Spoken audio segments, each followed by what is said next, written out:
আমার সকল প্রিয় ছাত্রছাত্রীকে জানাই আমার চ্যানেলের তরফ থেকে স্বাগতম। তো স্টুডেন্ট, আজকে আমি আলোচনা করব তোমরা যারা রয়েছে নর্থ বেঙ্গল ইউনিভার্সিটির আন্ডারে, তোমাদের যাদের রয়েছে এইএসসি বেঙ্গলি, বেশিরভাগ স্টুডেন্টেরই রয়েছে এইএসসি বেঙ্গলি। তো আমি আলোচনা করব সম্পূর্ণ বিষয়টি খুব সুন্দর করে, 2 মার্কের প্রশ্ন, 5 মার্কের প্রশ্ন, কিছু 10 মার্কের প্রশ্ন আলোচনা করব আজকের এই ভিডিওতে। তোমরা অবশ্যই ভিডিওটি শেষ পর্যন্ত দেখবে, তাহলে সম্পূর্ণ যে বিষয়টা সেটা কিন্তু বুঝতে পারবে।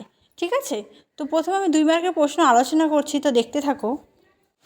তোমরা লিখে নাও, আমি বলছি। প্রথম যে প্রশ্নটা আমি তোমাদের 2 মার্কের জন্য বলবো পড়তে, যেটা খুব ইম্পর্টেন্ট রয়েছে, সেটা হলো যে নিমন্ত্রণপত্র বলতে কী বোঝো।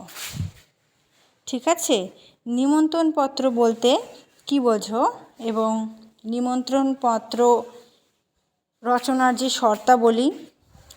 তারপর পড়বে অভিযোগপত্র লেখার 2টি নিয়ম। ঠিক আছে, তাৎক্ষণিক বক্তৃতা যেমন সমস্যার সম্মুখীন হতে হয় তার 2টি উদাহরণ দাও। তাৎক্ষণিক বক্তব্য রচনার ক্ষেত্রে যে সকল সমস্যার সম্মুখীন হতে হয় সে 2টি লেখো।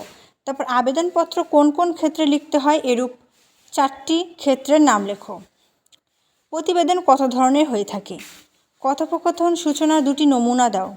প্রাতিষ্ঠানিক সম্ভাষণ কাদের মধ্যে হয়ে থাকে। ঠিক আছে, তারপর পত্র কত প্রকার ও কি কি। ঠিক আছে, এই প্রশ্নগুলি খুব ইম্পর্ট্যান্ট রয়েছে।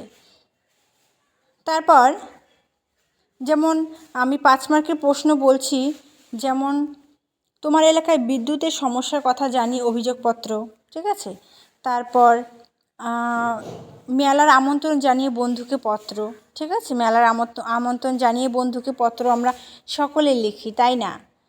তারপর এই বিষয়গুলি পড়বে। এবার আমি আরও কিছু 2 মার্কের প্রশ্ন বলবো, যেমন তারপর আরও কিছু 2 মার্কের প্রশ্ন, যেমন ব্যক্তিগত পত্র কাকে বলে, পত্র লিখন কাকে বলে, পত্রের শ্রেণীবিভাগ করো, আমন্ত্রণপত্র বা নিমন্ত্রণপত্র এটা বললাম, দরখাস্ত কি, মানপত্র, চাকরির আবেদনপত্র কাকে বলে, সাক্ষাৎকারপত্র কাকে বলে, নিয়োগপত্র কাকে বলে, মীমাংসাপত্র কাকে বলে। এই প্রশ্নগুলি খুব ইম্পর্টেন্ট রয়েছে। 5 মার্কের প্রশ্ন লিখে নাও। দরখাস্ত লেখার নিয়ম, তারপর ব্যক্তিগত পত্র লেখার নিয়ম, বাণিজ্যপত্র লেখার নিয়ম, মানপত্র লেখার নিয়ম, তারপর অভিযোগপত্র লেখার নিয়ম। এই প্রশ্নগুলি কিন্তু খুব ইম্পর্টেন্ট রয়েছে। তারপর প্রতিবেদন থেকে 5 মার্কের প্রশ্ন, যেমন ট্রেন ডাকাতি বাধা দিতে গিয়ে যুবকের মৃত্যু, সুস্থ পরিবেশের সুরক্ষার অঙ্গীকার, তারপর বিনামূল্যে চক্ষু অপারেশন, দ্রব্যমূল্যের বৃদ্ধি বিষয়ক, গৃহস্থের ভাড়ারের টান, নিত্য প্রয়োজনীয় সবই ঊর্ধ্বমুখী। দ্রব্যমূল্য বৃদ্ধি বিষয়ক প্রতিবেদনটা ভেরি ভেরি ভেরি ইম্পর্টেন্ট প্রশ্ন, যেটা কিন্তু আমি আলোচনা করে দিয়েছি অলরেডি। তারপর বাড়িতে শিশু শ্রমিক প্রথা বিলোপের ভাবনা, তারপর বৃক্ষরোপণ উৎসবে সামিল 8 থেকে 80। এই প্রশ্নগুলি কিন্তু 5 মার্কের জন্য খুব ইম্পর্টেন্ট রয়েছে। ঠিক আছে, আরও কিছু প্রশ্ন, যেমন শিক্ষা প্রতিষ্ঠানের র্যাগিং, এগুলো কিন্তু আমি 10 মার্কে দিয়েছি, তোমরা কিন্তু সেখান থেকে কমন পেয়ে যাবে। মোবাইল ফোনে অপব্যবহারে ছাত্র সমাবেশে একটি ভাষণ প্রস্তুত, এগুলি হলো তাৎক্ষণিক বক্তব্য থেকে। প্রাতিষ্ঠানিক সম্ভাষণ ও কথোপকথন, এগুলো খুব ইম্পর্টেন্ট রয়েছে। ঠিক আছে, তো আমি তো তোমাদের 10 মার্কে দিয়েই দিয়েছি, তো সেক্ষেত্রে তোমাদের 2 মার্কের আর 5 মার্কের প্রশ্ন আজকে বলে দিলাম।